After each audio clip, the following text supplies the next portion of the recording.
Hey, welcome back. So guys, as part of the previous session, we have seen how exactly we can create a class, right? So now let us see how exactly we can add a constructor to that particular class. So what I'm doing here is whatever this program is there, I'm just pasting this program again. Okay, copied this program and I pasted this program again and I'm naming it as F4, F4 script basically. And if you look at this particular program, okay, let me delete all unnecessary details and let me simplify my content. So this does has a class and this does has this just a method inside that. Now, so what is a constructor? So we need to study about a constructor. See, basically, we can say that a constructor is a special method that it is defined within a class and that will be executed whenever we create an object to that particular class. So you no need to call the code present in the constructor. Automatically, the code present in the constructor would be executed. A best example for this constructor in a real world, what we can say here is whenever you are uh, entering into a shopping mall, okay, whenever you're entering into, there is a sensor. The sensor works like a constructor basically. So we no need to tell anything. Security guard, anyone, open the door. The sensor will be monitoring that particular people who are coming and moving away from the door. Automatically, it will be performing that operation. The similar way here, for a class, if there is a constructor, automatically the code present in the constructor would be executed whenever we create an object to that particular class. So here I'm defining a constructor. I'm not giving any parameters for this particular constructor, just a constructor. And here I'm using a console.log.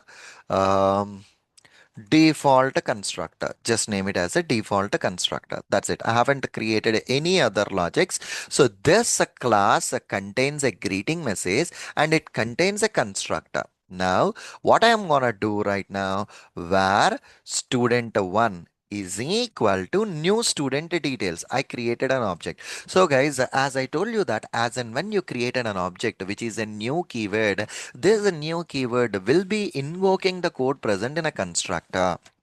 So let me try to run this code. See here, guys, the default constructor, the code present in the constructor got executed and it got a printed down. Okay, and it got a printed down to the console.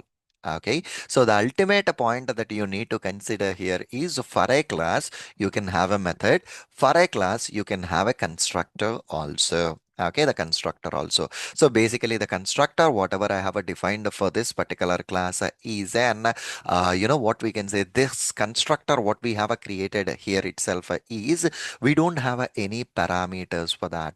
That itself is a default constructor. Okay, that itself is an default constructor. We can also have a multiple parameters for that constructor.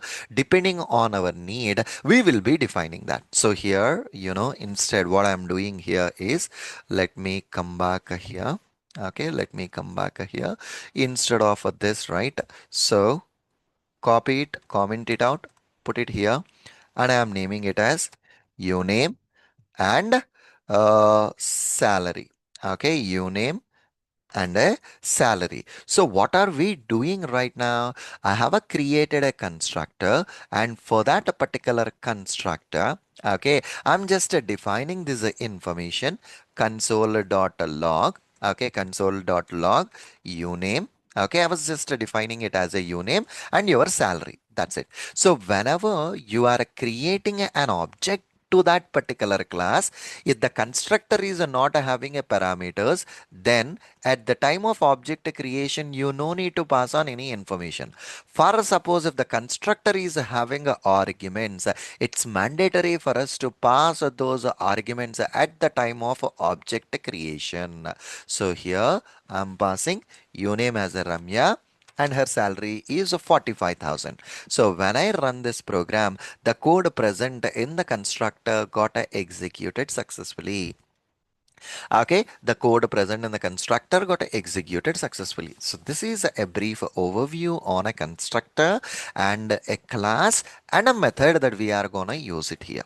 Okay, perfectly all right. See you again in the next lecture. Thank you.